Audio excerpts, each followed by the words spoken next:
ஒரு சில நேரம் உண்மைமா விடையே தெரியாது நம்ம வாழ்க்கையில, ஏன் இதுன்னு விடையே தெரியாதுங்க.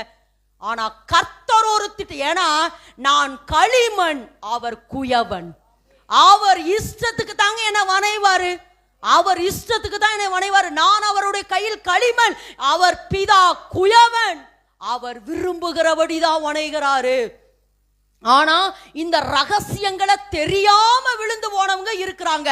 ஆனா ரகசியங்களை விளங்கி கொண்டவங்க எழும்பிட்டே இருக்கிறார்கள். ஆமென் என்று சொல்லாமா. அப்ப இந்த இடத்துல வாசிக்கிறோம், நகோமிய கர்த்தர் என்ன செய்யறாரு, அங்க கொண்டு போறாரு. அவ புருஷனை இழக்கிறா, ஒருவேளை திரும்பி அவன் வந்திருக்கிறான்னு நம்ம சொல்றோம். ஆனா அங்க உள்ள ஒரு பெரிய பிளான் இருக்கு. இப்ப என்ன ஆகுது, அங்க 2 குமாரத்திகள், யாராரு, ரூத்து ஒர்பாள், அவங்க என்ன செய்றா, தன்னுடைய 2 பிள்ளைகளுக்கும் இந்த 2 குமாரத்திகளை அவ என்ன செய்றா, திருமணம் செய்ய வைக்கிறா. என்ன செய்ய வைக்கிறா, திருமணம் செய்ய வைக்கிறா. திருமணம் செய்ய வச்ச உடனே அந்த 2 பிள்ளைகள்